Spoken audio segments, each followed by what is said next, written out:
सख्या रे भाग 25। नमस्कार मित्रांनो, आतापर्यंत चॅनलला सबस्क्राईब केले नसेल तर प्लीज सबस्क्राईब करा ही विनंती। कथेचे भाग प्लेलिस्टमध्ये आहेत, कृपया सर्व भाग पहा। सागरराव माधवरावांना बोलतो, लवकरात लवकर लग्नाची तयारी करा, आम्ही तयार आहोत बोलून तो निघून जातो। जान्हवी रडत बसते वेदच्या आठवणीत। वेद, कुठे आहात तुम्ही? कधी कळणार तुम्हाला माझं प्रेम? आता इथून पुढे। रात्री वेद ऑफिसमधून बंगल्यावर येतो, पण त्याचं मन खूपच अस्वस्थ होत होतं त्याच्या जानच्या काळजीने। त्याला जानचा विचार करायचा नव्हता, पण काही केल्या ती त्याच्या मनातून जातच नव्हती। मग तो अर्णवला कॉल करून बोलवून घेतो। काही वेळानंतर अर्णव वेदच्या बंगल्यावर येतो। तो आल्यावर पाहतो तर वेद खूपच अस्वस्थ झालेला दिसतो त्याला। व्हॉट हॅपेंड यार? काय इतक्या तातडीने बोलवून घेतलं? आणि हे काय, चेहरा किती पडला आहे तुझा? काय अवस्था करून घेतली आहेस यार तू स्वतःची? काय होत आहे तुला? वेद बोलतो, कितीही ठरवलं तिचा विचार करायचा नाही तरीही ती माझ्या मनातून जातच नाही यार। ती माझ्या तनामनात बसली आहे। मला तिला पाहावंसं वाटतंय यार। काहीतरी करायला हवंय, मला तिला भेटायचं आहे। तिच्या विचारांनी माझं मन खूपच अस्वस्थ होत आहे आणि त्यात तो सागर पण सुटून पळून गेला। आतापर्यंत त्याला कळलं असेल मी जानसोबत लग्न केलंय ते। तो तिला काही करणार तर नाही ना? माझ्या जानला काही त्रास दिला सागरने तर मी सोडणार नाही त्याला। जानला त्रास, मला हा विचारही करवत नाही। असा विचार जरी आला माझ्या डोक्यात तरी मला त्या सागरचा राग येतो। थांब, मी बाजीलाच कॉल करतो। आणि तो कॉल करतो। बाजीला बोलतो, बाजी लवकर ये बंगल्यावर, बॉसने बोलवलं आहे। मग बाजी जिथे आहे तिथून पळतच येतो। जवळपास असतो तो येतो लगेच। आल्यावर बाजी बोलतो, काय झाले बॉस, ताबडतोब बोलावलंत? काय प्रॉब्लेम झाला आहे का? अर्णव लगेचच बोलतो, हो प्रॉब्लेमच आहे। जान्हवी बहिणीविषयी सर्व खबर तुला वेदपर्यंत पोचवायची आहे। जा आतापासूनच कामाला लाग। हो अर्णव सर, तुम्ही सांगण्या अगोदरच मी कामाला लागलो आहे। तो सागऱ्या आज माधवरावांच्या बंगल्यावर गेला होता। कशाला गेला ते नाही समजले, पण तो आज सकाळीच गेला होता। खबर पक्की आहे बॉस। वेद बोलतो, बघ अर्णव, मला ज्या गोष्टीची भीती होती तेच घडत आहे। वेद बाजीला बोलतो, बाजी तू जा आणि आणखीन माहिती काढ आणि मला लगेच इन्फॉर्म कर। बाजी यस बॉस बोलून निघून जातो। अर्णव बोलतो, वेद रिलॅक्स, तो सागर का कोण तो काही करणार नाही वहिनीला। पण मी तुला बोललो होतो वहिनीला घेऊन येण्याचा विचार कर म्हणून। मग कधी जाणार आहेस वहिनीला आणायला? वेद बोलतो, काय बोलतो यार, मी तिला त्रास देण्यासाठी फक्त लग्न केलं। ती माझ्यासोबत कायम बायको म्हणून राहावी म्हणून मी तिच्यासोबत लग्न नाही केलं। मग सागर बोलतो, झालं तर मग कशाला एवढी काळजी करत आहेस तू वहिनीची? काही एक गरज नाही वहिनीची तुला काळजी करण्याची। वेद बोलतो, काळजी करण्यासाठी ती सोबतच राहावी असं मला नाही वाटत। मला तिची सर्व माहिती कळायला हवीये आता, किंवा इथून पुढे ती कोणत्या संकटात तर नसेल ना? सर्व तिच्या बाबतीत मला कळायलाच हवंय। अर्णव वेदला बोलतो, धन्य धन्य आहेस तू, हात टेकले मी तुझ्या समोर बाबा आता. ज्याचं करायला जावं भलं तो म्हणतो माझंच खरं. तू तुझा हेका कधी सोडणार नाही वाटतं. अरे वेद, तुला अजून कळत नाही का? तू प्रेमात पडला आहेस वहिनीच्या. वेद काही बोलत नाही. मग अर्णव रागाने वेदला मोठमोठ्याने गचकतो. अरे यार, काय करतोय तू? वेद अर्णवला बोलतो, मग काय करणार? तुला तुझ्या जानवरचं तुझं स्वतःचं किती प्रेम आहे ते कळत नाही, म्हणून मला असं काहीतरी करून तुझ्या लक्षात आणून द्यावं लागत आहे. तुला कळायला हवं, त्या तिथे माधवरावांच्या घरी वहिनीचं असणं सेफ्टी नाही. तो सागर सतत येत राहणार तिथे. अर्णव आता रागाने बोलतो, तुला माझं काही ऐकायचं नव्हतं तर मला कशाला बोलवून घेतलंस? वेद बोलतो, ते मी खूप अस्वस्थ होतो म्हणून ड्रिंक करण्यासाठी. चल बसूया आपण. अर्णव बोलतो, काय? नको रे बाबा, ह्या बायका ड्रिंक केल्यावर काय हालत करतात ते तुला नाही माहिती. येईल तुलाही अनुभव येईल थोड्या दिवसांनी. कळेल तुलाही आपल्या आयुष्यात बायको असणं म्हणजे जीवाला घोर असतो ते. तू आता शांत झोप आणि मीही चाललो आता. उशिरा घरी गेल्यावर आता मिनिटाचा हिशोब द्यावा लागेल माझ्या बायकोला. वेद त्याला काहीच कळलं नाही असे प्रश्नार्थक नजरेने तो अर्णवकडे पाहतो. अरे असं काय पाहत आहेस? काहीच कळले नाही ना? आता तुला काहीच कळणार नाही रे. तुझ्या डोक्यावरून पूर गेल्यासारखा वाटतंय ना तुला? पण घाबरू नकोस लेका. अर्णव हसतच, कळेलच तुला लवकर, चल मी येतो आता. आणि अर्णव पटकन निघून जातो. जाणाऱ्या अर्णवकडे पाहत हा भोळा वेद बोलतो, हा असा काय? डोक्यावर पडला नाही ना? काहीही बरळत आहे हा.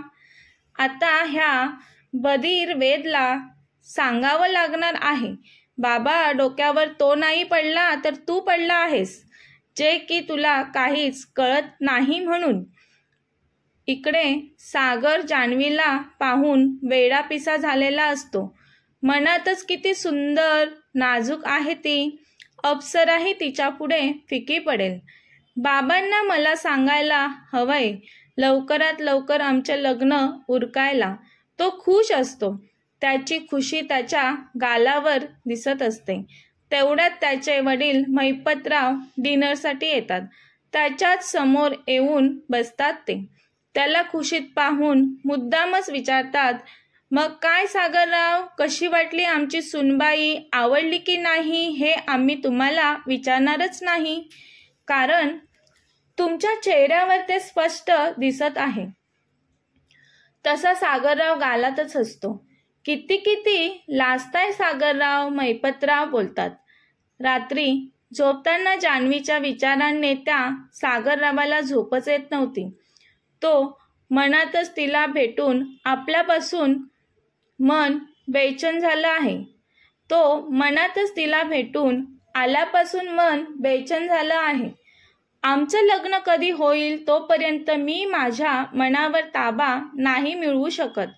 मला ती लवकरच हवी आहे. तिचं ते सुंदर रूप, नाजूक शरीर त्याला त्याच्या नजरेसमोर दिसू लागतं. तिला पाहून मला तिला उपभोगावंसं वाटतंय. उद्याच मी तिच्या बापाला, त्या माधवरावाला कॉल करतो. नाहीतर असं करतो, मीच जातो तिकडे त्याला भेटायला आणि तिला माझ्याबरोबर फिरण्यासाठी बोलावतो. तो माधवराव नाही बोलणारच नाही एवढी खात्री आहे मला. तसंही आमचं लग्न होणारच आहे ना. मग थोडं अगोदर मी तिच्या त्या नाजूक शरीराचा आस्वाद घेतला तर कुठे बिघडणार आहे? मला तिला पाहिल्यापासून कधी एकदा माझ्या बाहूत जकडून घेतोय असं झालंय. मला अजिबात धीर धरवत नाही आता. उद्याच जान्हवी मी तुला माझी बनवेन. जान्हवी तिच्या आईची व्यवस्थित काळजी घेत असते. जान्हवीच्या येण्याने तिची आई ही खूप खुश असते. व्यवस्थित खायला लागली होती, त्यामुळे तिच्या आईच्या तब्येतीत चांगलीच सुधारणा होत होती. माधवराव त्यांच्या राजकारणात बिझी असूनही जान्हवीचे लग्न लवकरात लवकर उरकण्याच्या मार्गावर होते. वेदला मात्र काही केल्या झोपच येत नव्हती. मग तिच्याकडेच ओढलं जात होतं. तो मनातच सुरुवातीला किती चिडकी होती जान. नाही, पण आता ती बदलली आहे. आता माझी जान अजिबात चिडकी नाही. परत वेद मनातच जास्त चिडकी होती ती, आणि आता अजिबात चिडकी नाही. वेद स्वतःलाच असं कसं होईल? थोडं तरी चिडत असेल माझी जान. जर थोडं चिडत असेल माझी जान तरी चालेल मला. त्याला आठवलं, त्यांच्या लग्नाच्या दिवशी त्याने तिला मागून मिठी मारली आणि तिने त्याला जोरात धक्का दिला. किती चिडली होती जान. ती चिडली तरी आवडते मला. तो तोंडातल्या तोंडात पुटपुटतो. जरा चिडकीच हाय पण भारीच हाय. जरा चिडकीच हाय पण माझीच हाय. हिचा विचार करून करून माझ्या जीवाला लागलाय इथं घोर. कशी असेल माझी जान? काय करत असेल माझी जान? मला मिस करत असेल का? मला तिला पाहावंसं वाटतंय. काय करू? मी कसा वागलो तिच्याबरोबर? नाही, माझं मन सतत तिचाच विचार करत आहे. मी उद्याच तिला भेटेन. तिला भेटल्यानंतरच माझ्या जीवाला जरा चैन पडेल. तोपर्यंत तिचे विचार मला श्वासही घेऊ देणार नाहीत. माझी जान, मी उद्याच येत आहे तुला भेटायला. तुला पाहिल्याशिवाय माझी बेचैनी कमी होणार नाही जान. इकडे दुसऱ्या दिवशी माधवरावांच्या बंगल्यावर सागरराव येतो. आज सागरराव खूप खुश दिसत होता, म्हणून माधवराव विचारतात, आज काय विशेष? आज भारी खुश दिसत आहात तुम्ही. सागरराव बोलतात, गोष्टच अशी आहे. माधवराव विचारतात, कोणती गोष्ट? सागरराव बोलतो, तुमची जान्हवी आम्हाला खूप आवडली. आज आम्ही तिला आमच्यासोबत फिरायला घेऊन जाणार आहोत. अर्थात तुमची सहमती असेल तर. खोटं सभ्यतेचा आव आणत सागरराव माधवरावांना बोलतो. त्यावर माधवराव बोलतात, आम्ही तुमचे लवकरच लग्न लावून देणार आहोत, तेव्हा फिरा तुम्ही. तुम्हाला किती फिरायचं आहे ते. तुम्ही लग्नानंतर बिनधास्त फिरू शकता, पण आता नको. जान्हवीचीही मनस्थिती जरा ठीक नाहीये. त्यांच्या आईची तब्येत नाजूक आहे. तुम्ही आता जान्हवीला भेटून जाऊ शकता. जा, त्यावर त्यांच्या रूममध्ये असतील. इकडे सागरराव हाताच्या मुठी रागाने आवळत हात हेडा जास्तच उडत आहे. लग्न होणारच आहे म्हणतोय, मग फिरायला पाठवायला काय झालं याला? सागरराव मनातच स्वतःला शांत व्हा सागरराव. तुम्ही शांततेत विषय हाताळा. तसा तो धूर्त सागरराव परत माधवरावांना बोलतो, आम्ही कुठे बाहेर नाही जाणार आहोत. आमच्या आजीला बघायचं आहे, त्यांच्या नातसुनेला. त्यांना धीर धरवत नाही. त्यांनीच मला पाठवलं तुमच्याकडे. आजीचं वय झालं आहे. मी आजीला नाही म्हणू शकलो नाही. आम्ही जान्हवीला आजीला दाखवून परत आणून सोडतो लगेचच. पण प्लीज तुम्ही नाही बोलू नका आता. तुम्ही काळजी करू नका. आम्हालाही त्यांची काळजी आहे.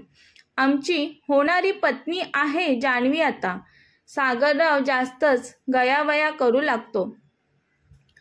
मग शेवटी माधवराव बोलले, ठीक आहे, पण ते खूप जीवावर आल्यासारखं बोलले.